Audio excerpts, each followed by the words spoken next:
It's Dee Dee on the spot. Welcome to another episode of DD on the Spot. As always, I'm your host, Ryan Johnson. And before I get to my guests here today, I'd like to remind everyone that if you enjoy this content, to please give a like and subscribe down below. We greatly appreciate it. We have Tayo Branston here, coming to us all the way from Canada. He is our second international guest and also second Canadian on the show. He is the vocalist at 5 Alarm Funk, and we are greatly appreciative of him coming on the show. Tayo, how you doing? I'm doing great, man. Yeah, I'm not only the vocalist, but also the drummer for 5 Alarm great. Funk. Well, that's like the hardest thing. Being a drummer is one of the hardest things in advance. How are you able to do that and drum at the same time? Matt, it's just something that I've done for years now. I've been able to kind of, like when we first started out, I started by hosting the shows, just kind of talking in between the songs. And as I got more comfortable with doing that, I mean, it just felt only natural. You know, your mouth is kind of an extension of your appendages, right? So it's just like adding another hand into the mix. So well, give us a little bit of a backstory. What got you inspired to be a musician, and what were your influences? I always loved music from the first days. I mean, my parents got me some musical gear when I was young. My first drum kit I got when I was 7 years old. We had guitars and basses and organs kicking around the house and stuff like that. So there was always music and musical gear around.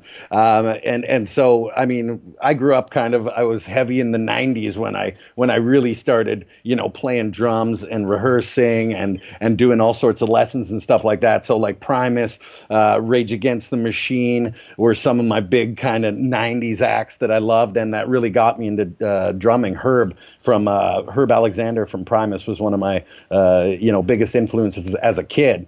And then growing up, getting into Zappa, and then kind of reaching out and getting Anti-Ballast, and then reaching into funk with Kool and the Gang and Tower of Power and all that stuff. So just like anything, my musical journey kind of just expanded as time went on and led me to kind of be the musician that I am today. Mm-hmm. So how did 5 Alarm Funk come to be? Is there a story behind that? Were you one of the original members, or did you join later?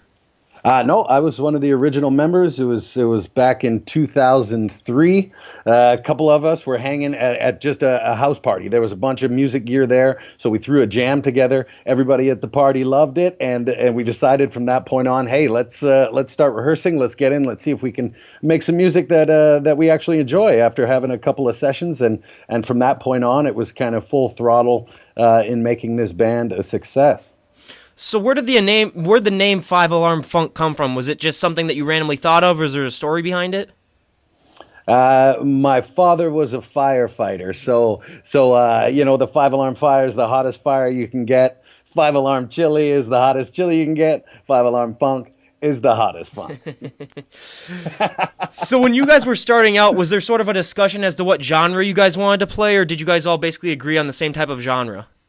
Well, when we started, we tried to do a little bit more Afrobeat stuff as well, because we were heavily influenced by Anti-Ballast. They were coming to Vancouver quite a lot and playing a lot of shows here, and that was a big influence on us right when this band was getting going. So we started doing Afrobeat and funk. But then kind of as time progressed, we started bringing in all these other musical styles that were kind of our background in music. You hear a lot of the rock influence in our music, and that comes a lot from me. I kind of love very dark, sinister, heavy music. So that's where kind of that influence comes from. And everybody else started bringing in their own stuff. So, I mean, 5 Alarm, the way it's kind of morphed throughout the years and the way the music has progressed is really everybody's influences coming in from all these different angles, whether it's rock, jazz, Balkan, funk, Afrobeat, whatever it may be. Mm-hmm. Now, one of the questions I love to ask, especially drummers when they come on the show, and you have a double-edged sword because you're also a singer as well, but being a drummer, you're sort of the backbone of the band. You carry down the beat. You make sure that everything goes smoothly, and if you mess up, then it can very much derail the entire rest of the band. How do you deal with that extra added pressure when you're performing live? And I mean, especially being a singer, too. I mean, that's two things that you really have to worry about. How do you deal with that extra pressure? I don't necessarily feel like it's pressure. I mean, the only thing is when you're playing live, just know your stuff, right? I mean, we're not a jam band. We don't go on these crazy, improvised kind of sessions or anything like that when we're live. So when And it happens if you make a mistake. I mean, to me, it's just you got to know your material, right? Because if you know your material, if you even just do chunk one part or something like that, you're able to kind of hop on it seamlessly without anybody really noticing. I think a lot of the times, if mistakes are made, the only people that notice are in the band, or unless somebody's, especially very attentive and listening to that. But I mean, most mistakes are pretty minor, and that only the band would know, right? Because I mean, if you know your songs well enough and you know how to kind of get yourself out of that situation, you should be able to pull out of it without anybody noticing too much. And that's why I'm not too nervous at all about it. I mean, I've made plenty of mistakes in my career, but who doesn't make mistakes at any point in any time doing anything, right? They happen. Absolutely. So we loved your first concert stories. What was the first concert that 5 Alarm Funk performed at as a band? Where was it at, and how did it go? First concert we did was at the Fairview Pub here in Vancouver. And it was funny because we'd practiced for about 6 months or 7 months or something like that. And we actually had like a 12-piece band. We had a bunch of horn players and stuff. So we invited kind of, that was back in 2003. We were it was like a year and a half or so, 2 years out of high school. So we still had kind of a breadth of people to say, hey, come check out this show. It was a new band. So we actually had a really killer turnout. We had about 400 people or something come through the door, which was really exciting for the band. Everybody loved it, except looking back on it now, I know we sounded terrible. Like it wasn't a good concert, just because we were learning how to play with each other. Right, it was right at the beginning, but it was really fun, and I think that did fuel the fire. I think it made us realize that we have something that people do enjoy. Getting out there and having fun, and the whole crowd loved it. So that kind of blasted off the 5 Alarm rocket ship. Awesome. So when you guys were starting out, what was the first song that you guys ever wrote as a group? It was Ain't No One Man Bigger Than the Band. And I think you can find it on our self-titled album from 2005. And like a 10-year reunion, we actually brought that song back and played it. But I think that's probably the last you'll ever hear of us playing that tune again. But it's a fun tune, know. But that was the first one. So when you guys are writing music and coming up with your songs, do you guys have one main person that comes up with the lyrics, or do you guys like to sort of be diplomatic about it and have equal representation? The lyrics or the songs? The lyrics. The lyrics, I do most of the lyrical writing because I do most of the lyrics, but basically I'll kind of, come up with the lyrics and then shoot them out to my timbale player, which is Ricky, and our conga player, Thomas, and they kind of go over it, and if they have suggestions and stuff like that. But yeah, they've said lines from time to time, and also Wash Your Face, the first verse of that, and the chorus of that was written by our guitar player. But mostly I do all the writing of the vocals. Okay. So where do you get the inspiration for most of your lyrics? Is it day-to-day stuff? Is it stuff that you might like hear on the news? Or I've always asked this of everyone we've had on here, and only one person's answered, but there's always that movie trope of the lead singer, or the guy who writes the music has a dream, and then he dreams up the perfect song lyrics, and then he wakes up and goes, oh my God, I got to write this stuff down. Has that ever happened to you? No, that's never happened to me. I mean, usually my vocals, I mean, they're not deep. They're not, very reality based whatsoever.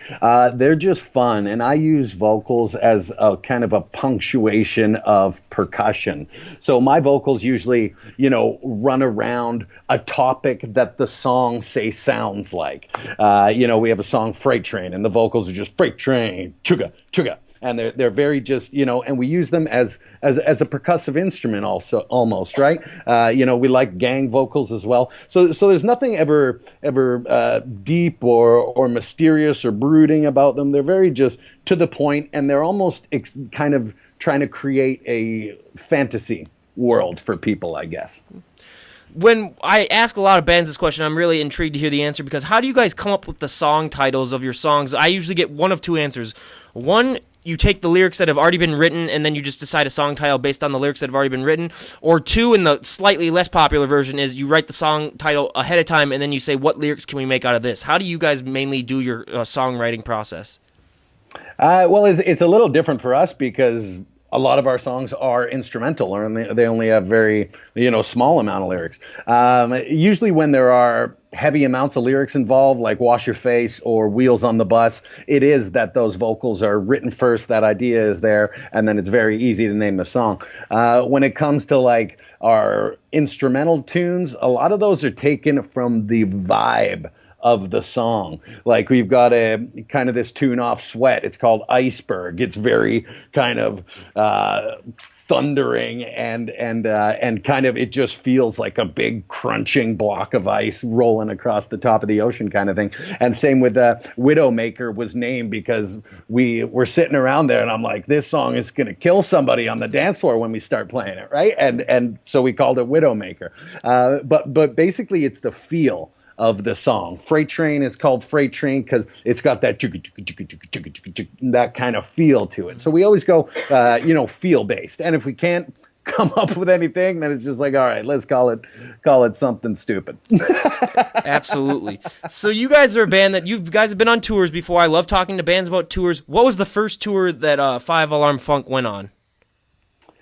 We've been touring for about 10 years now, extensively through Canada and probably Pacific Northwest in the States a little longer, but the rest of the States only about 2 years now. So the first tour that we went on, the first big tour, was probably 2010 for our album Anything Is Possible. And we did about 35 dates in 45 days going from Vancouver all the way out to Prince Edward Island, which is like going Seattle to what's on the farthest coast there? New York, basically.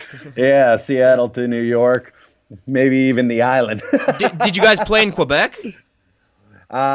We did Montreal on that run. And it's funny, Quebec, we finally only started to get out of Montreal in Quebec. This summer, we did some great festivals in Baie St. Paul, and there was another place. The name's eluding me right now. But yeah, we've played Montreal probably 10 times or so, but getting into other places in Quebec now is something that you'll see us do. Now, I've always loved to talk to Canadians about this because as Americans, we are not really as enlightened as we should be, that most people don't realize that about a fourth of Canada has French as their primary language. Most of us Americans don't tend to think about that, but did you guys find that sort of difficult? I mean, I know that most of them can speak English, but when you go to places like Quebec, did you find the language barrier to be difficult at times? I mean, just a little bit.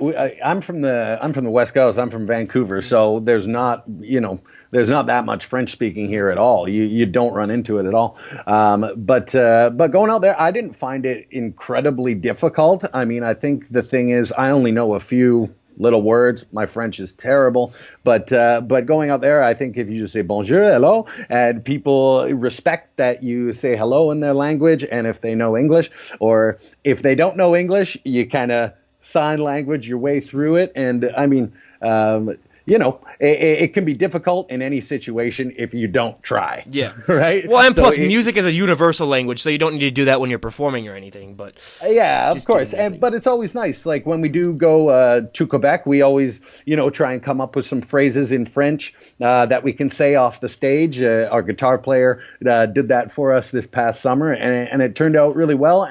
And it's not that it's well spoken or anything like that, but it's just appreciated, I think. Absolutely. So when you guys are touring, I love to kind of break down.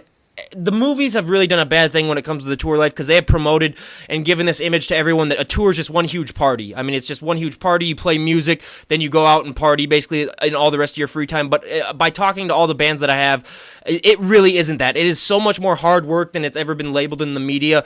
Did you find that a surprise when you first started touring? Because did you ever have that sort of mindset that it would be just kind of one big party before you guys first started? No, I mean, there's definitely, tons of fun that you have. I mean, you're in very fun environments. Yep. But it is a lot of work. I mean, just all the organizing that goes into it, all the driving that goes into it. Once you drive, your day is only just begun. You got sound check, you got to check into your hotel, you got to get back to the venue, you got to, play your show, which is the biggest part of the day. And then you got to go try and get some sleep because you're up in 5 hours the next morning or something.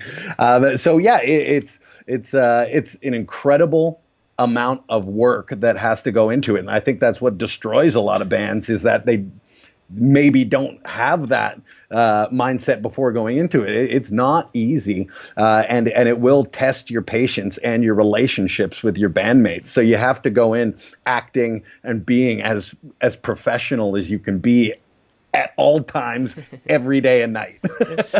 Yeah, absolutely. I couldn't agree more. So have you found Canadian and American audiences to interpret your music differently, or has it been mainly the same response? Not necessarily. I mean, I think music lovers are music lovers wherever they are, and I mean, when we go out and play a concert, we put on a show with it, and no matter how big or small the audience is, no matter who the audience is, we're going to give the exact same thing that Five Alarm Funk does across the board all the time, which is mayhem. So if people don't like it, then they probably just don't like our band. But if people do like it, it doesn't matter whether you're from America or Canada. Like there's tons of people. We've had tons of great responses down in the States, and it's really exciting to see our crowds get bigger and bigger south of the border. Absolutely. So one of the big questions I love to ask on here, it's probably my most popular question, is performing live. That thrill, that exultation that you get from, I mean, you practice your songs for thousands of hours and then you finally get to unleash them, and people usually give generally a good response. What is that feeling like for you? And being a drummer and the vocalist in particular, how does that feeling feel for you when you're performing live?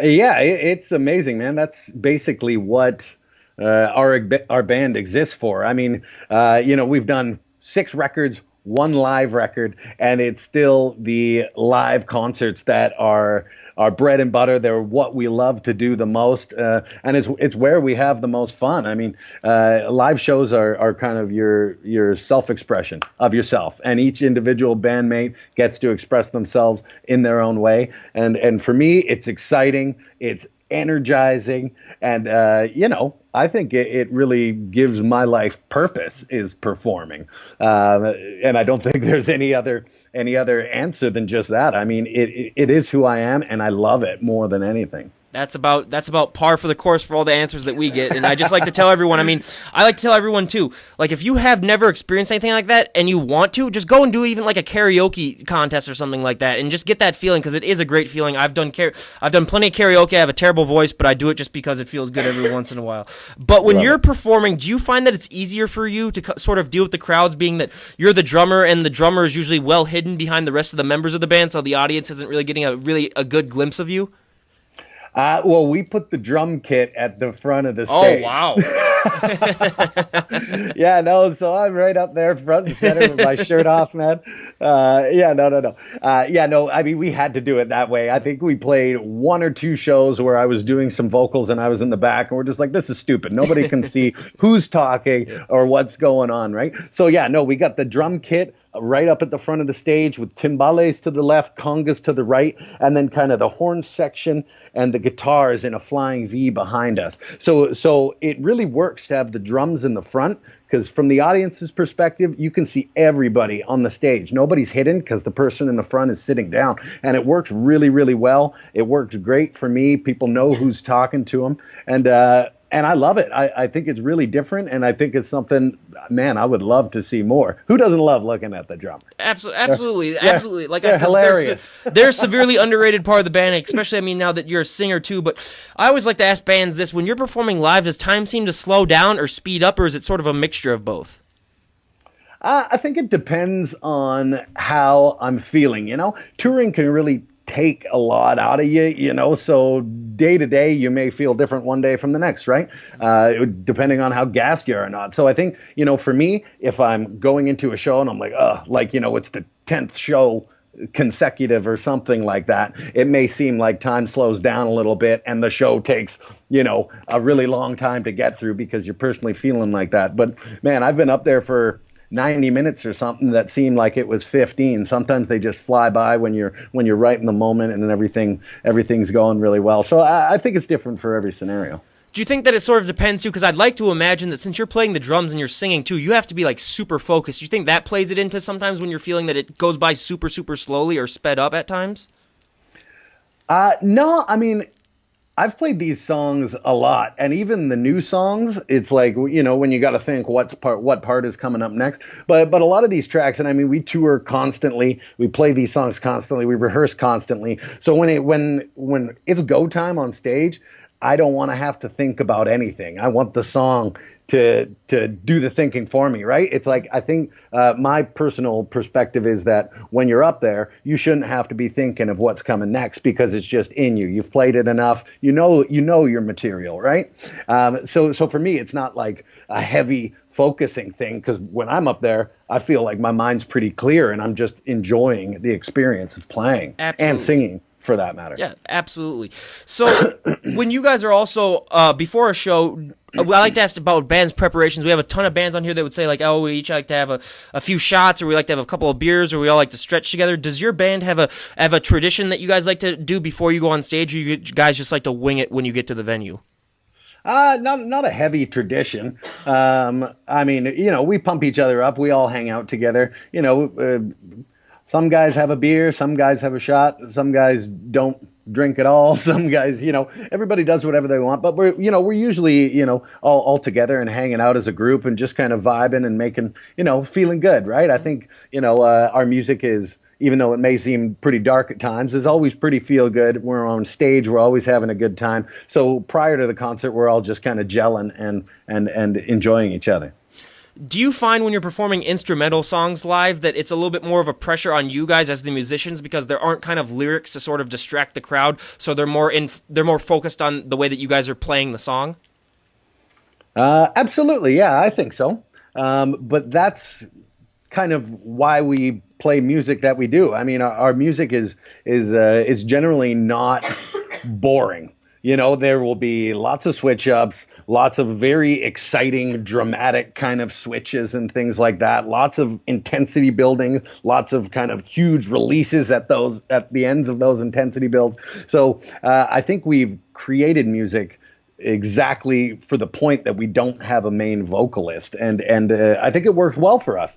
I mean, I love lead vocals. I love vocals. I love vocalists and what they do. And I love working with vocalists. I think we're going to try and incorporate some more vocalists into our music in the future. But when we're on stage, we have an extremely exciting stage show. Everybody's costumed up. Everybody's having fun. Everybody's throwing their hair around and jumping up and down. And it's really exciting, I think, for the audience to visualize or see something different. Mm-hmm.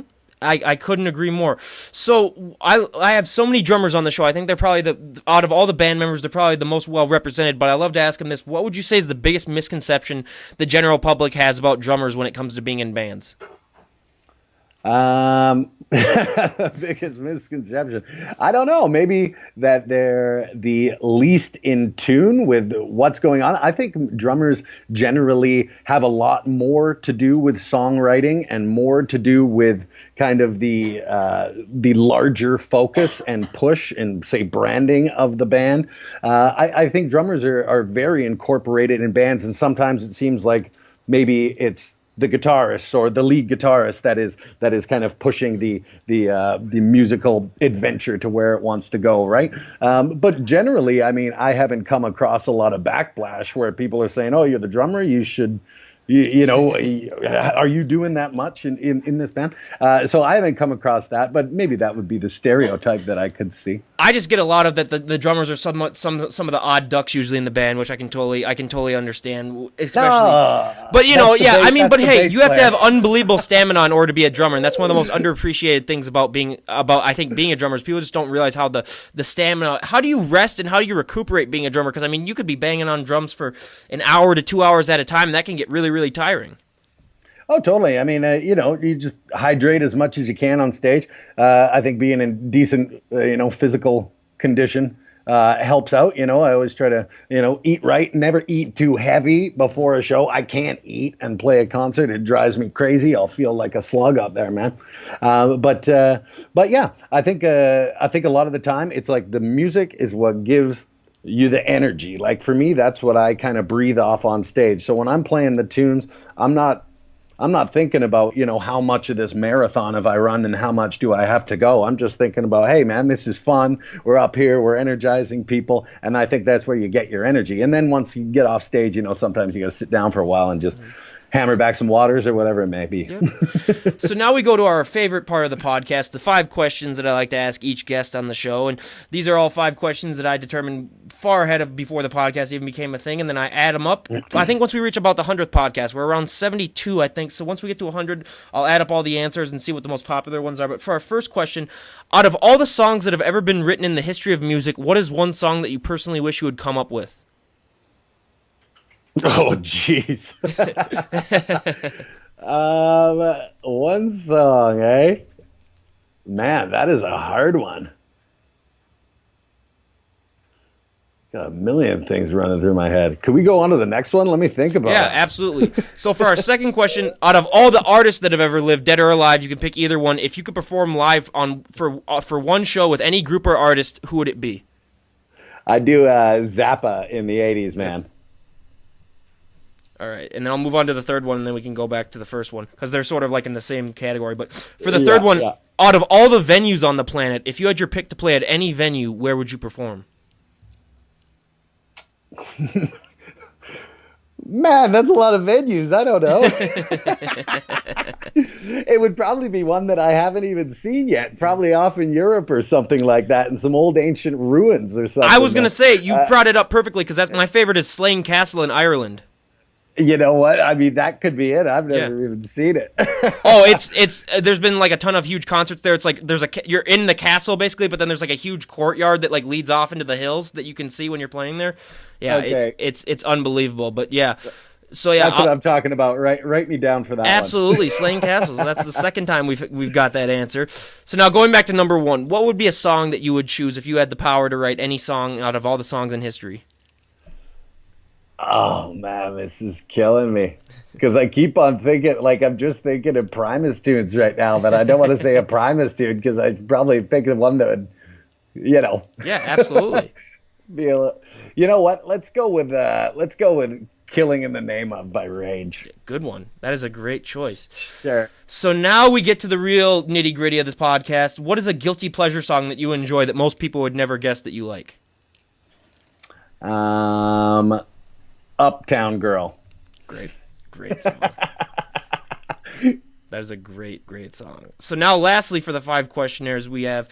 Now, again, I have to mention ahead of time that you are not killing this person. I have to mention this before the question because I get this question a lot, but if you had the power to erase anyone's musical career from existence, no one would ever remember that they ever existed as a musician. Now, let's say this person decided to become a carpenter or something. They're still alive. They just chose not to become a musician, and none of their history of music would never have existed. If you had that power, who would you use it on?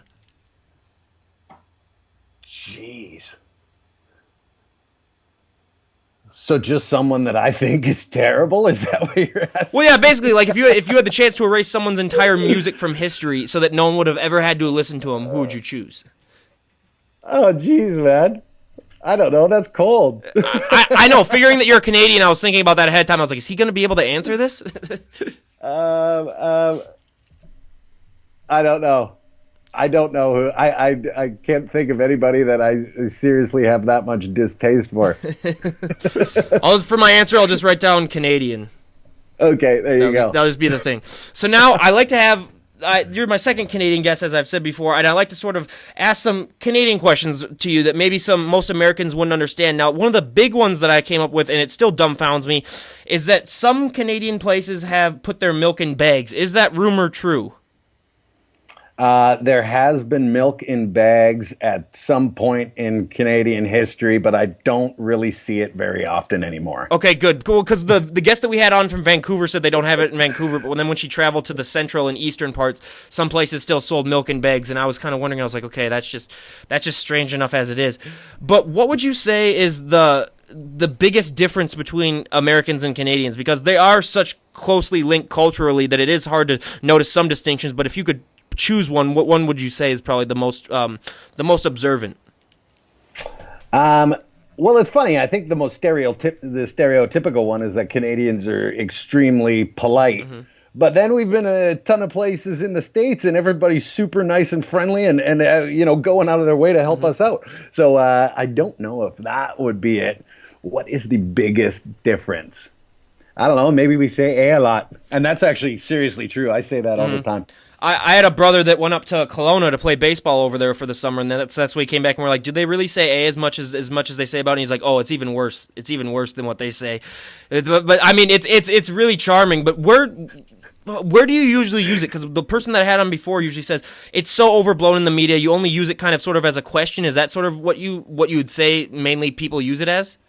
And no, I think it's like maybe like a confirmation, or it's like, hey, this band is great, eh? Yeah. It's like, or oh, that was a real beauty pass, eh? Mm-hmm. Yep, like, yeah, that was a beauty pass.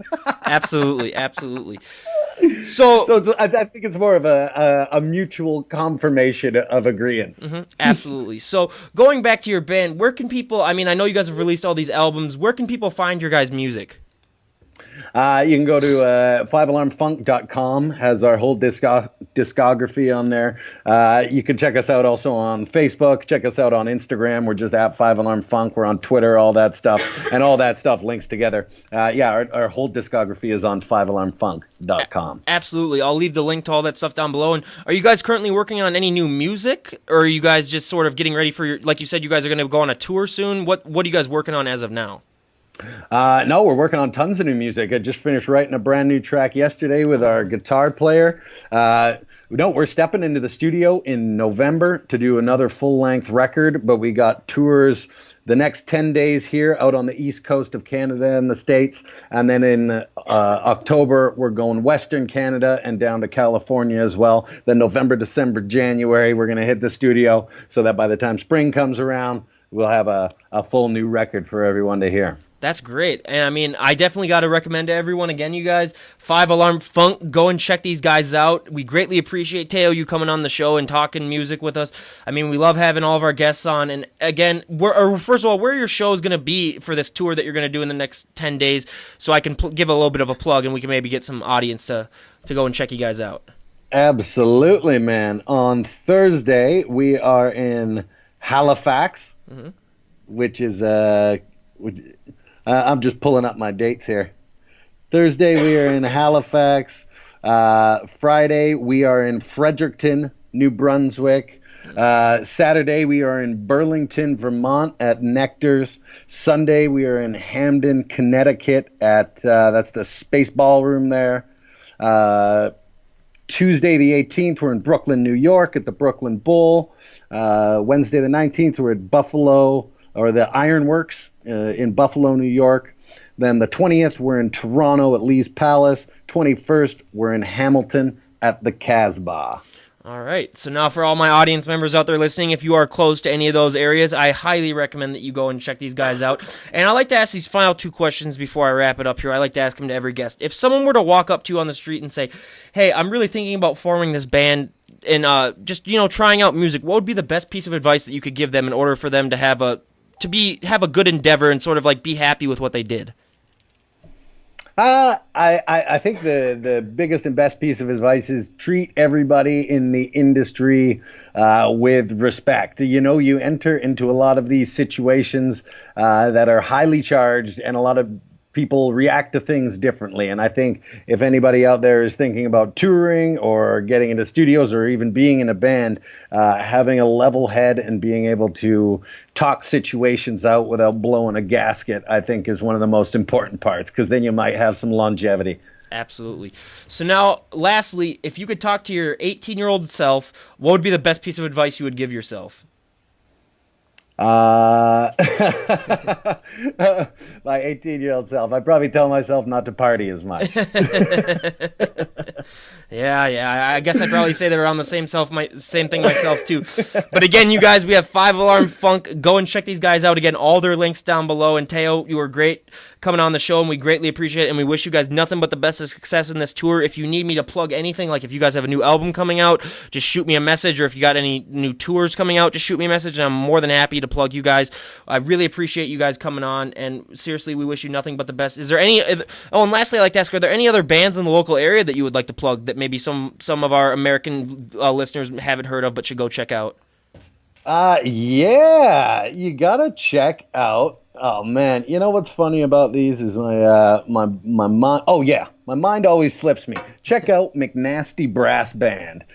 We teamed up with those cats at our show at 7th Street Entry, and we brought them up to Canada. And we've done about 3 or 4 shows together, and they're awesome. They're from Minneapolis, and they're a killer brass band. Check those guys out. Absolutely, yeah. I recommend everyone to go and check their out. I'll leave all their information down below as well. And again, Tayo, we can't appreciate having you enough on this show. And this is DD on the Spot. Ryan Johnson signing out. Have a great day, everyone.